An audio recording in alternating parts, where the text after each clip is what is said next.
یا رسول اللہ میری روزی بڑھ جائے۔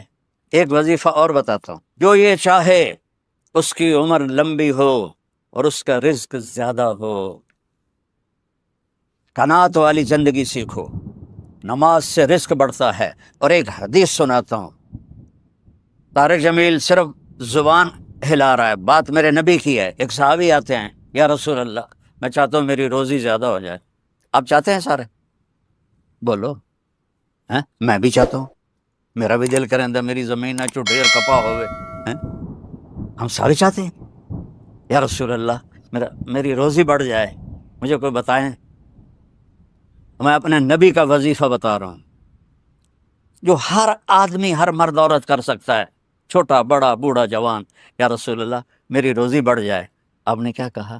ادم علی الطہارہ یوسع علیک رزقک، با وضو رہا کر تیرا رزق بڑھ جائے گا۔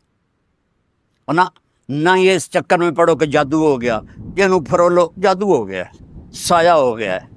بھائی کتھے سایہ ہے، کتھے اتنے جادوگر پیدا ہو گئے بے ہر ویلے پھوکی جانے تے تانوں تباہ کیتی جاندے۔ یہ سب فراڈ ہیں، یہ جو جادو ہو گیا اور جادو کے عمل کرنا پڑے گا اور ہانڈی چڑھانی پڑے گی اور پتہ نہیں کی کرنا پڑے گا، زمین میں دبانا پڑے گا، یہ سارے الودے پٹھے نے، اور تسی سارے بے وقوف ہو جڑے انہاں دے مگر لگے ہویا۔ میرے نبی کا وظیفہ سنو، ادم علی الطہارہ یوسع علیک رزق، تو باوضو رہ تیرا رزق بڑھ جائے گا۔ ایک وظیفہ اور بتاتا ہوں، میرے نبی نے فرمایا، یہ آپ نے خود فرمایا، یہ باوضو رہنے کا پوچھنے پہ ایک صحابی نے پوچھا کہ میں چاہتا ہوں میرا رزق بڑھ جائے، تو آپ نے فرمایا باوضو رہا کر، رزق بڑھ جائے گا۔ اور باوضو رہنے کے کچھ اور فائدے بتاؤں۔ ایک دفعہ شیطان ہمارے نبی کی خدمت میں حاضر ہوا، آپ نے فرمایا یار اتا دس تیرے دشمن کتنے ہیں؟ کہنے لگا 15۔ تو آپ نے فرمایا کون؟ کہ پہلے تو تسی ہو، پہلے دشمن تو میرے تسی۔ پھر اس نے فہرست گنائی، بات لمبی ہوتی جا رہی۔ اس نے کہا پھر وہ مومن مرد اور عورت جو باوضو رہتے ہیں وہ میرے بڑے دشمن ہیں، ان سے مجھے ڈر لگتا ہے۔ اور باوضو سو جاؤ تو موت آ گئی تو شہادت کی ہوگی، باوضو سو جاؤ تو ایک فرشتہ تمہارے لیے دعا کرتا رہے گا،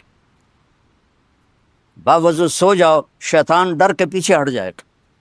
اور ایک بتا رہا ہوں جو میرے نبی نے خود بتایا پوچھنے کے بغیر، جو یہ چاہے اس کی عمر لمبی ہو اور اس کا رزق زیادہ ہو تو وہ اپنے ماں باپ کی خدمت کرے۔ تمہاری تو جابیں ہیں نا، تم کہاں ماں کو پوچھ سکتے ہو، جاب ہے۔ میرے نبی نے کہا اپنے ماں باپ کو خوش کرے اور اپنے رشتہ داروں پہ خرچ کرے اور ان سے اچھا سلوک کرے، اللہ اس کی عمر بھی بڑھائے گا، اس کا رزق بھی بڑھائے گا۔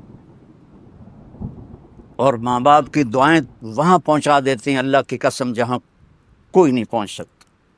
میں نے اس زمانے میں میڈیکل چھوڑا جب ڈاکٹر ایک بہت بڑی تصویر تھی، چونکہ وہ ڈاکٹر تھے، بیوپاری نہیں تھے، مطلب سوداگر نہیں تھے، ایک دم ہی لے لو ایک دم ہی لے لو ایک دم ہی لے لو، ڈاکٹر تھے۔ اور مولوی ایک کیڑا تھا، کیڑا گندگی کا کیڑا، اور میں ایک ذمہ دار خاندانی جس میں تکبر کی انتہا، انسان کو انسان نہیں سمجھتے تھے ہمارے بڑے۔ تو اللہ نے میرا کانٹا بدلا، میرا ہاتھ پکڑا، آج میں آپ کے سامنے کھڑا ہوں۔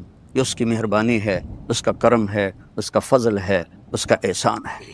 تو میں کالج لائف تک بہت روڈ تھا، نہ ماں کی پرواہ تھی نہ باپ کی پرواہ تھی، تو میرے ماں باپ کو مجھ سے بہت گلہ رہتا تھا۔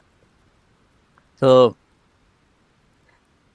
میں لاہور میں پڑھتا تھا، تو میں خط اس وقت لکھتا تھا جب پیسے مک جاندے ہیں۔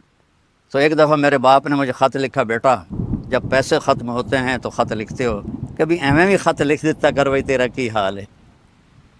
پتہ ہی نہیں تھا ماں کسے کہتے ہیں، باپ کسے کہتے ہیں۔ تو نبی کی زندگی پڑھی تو پتہ چلا، آپ اندازہ لگائیں۔ بیٹا بہ جا بہ جا۔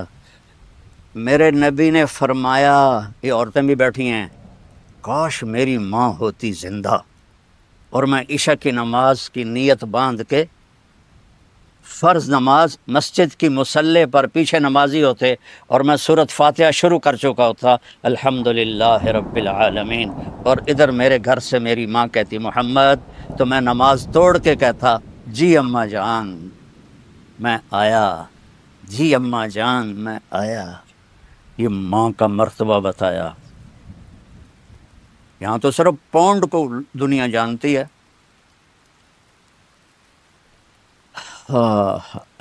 میرا نبی بتا رہا ہے ماں باپ کی خدمت کرو، رزق بڑھے گا.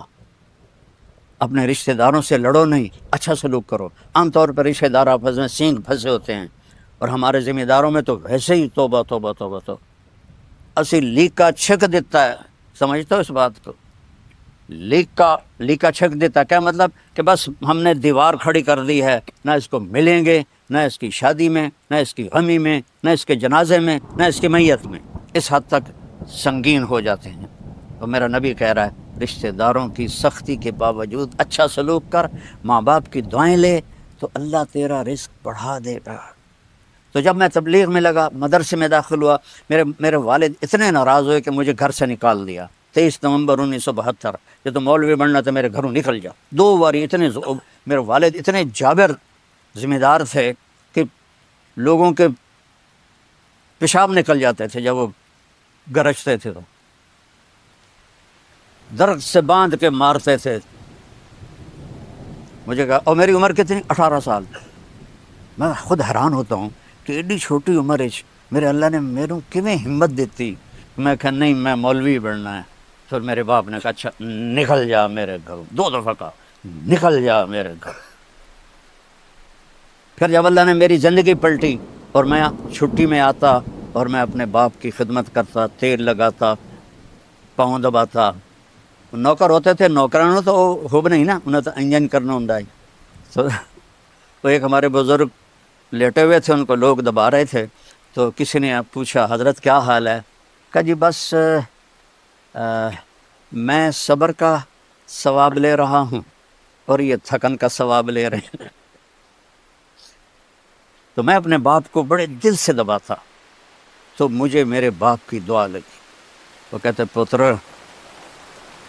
میریاں اکھیاں تو نہیں ویکھنا، پتر میریاں اکھیاں تو نہیں ویکھنا، پر تو ویکھی ایک دن اللہ تینوں بڑی عزت دے. یہ میرے باپ کی دعا ملے.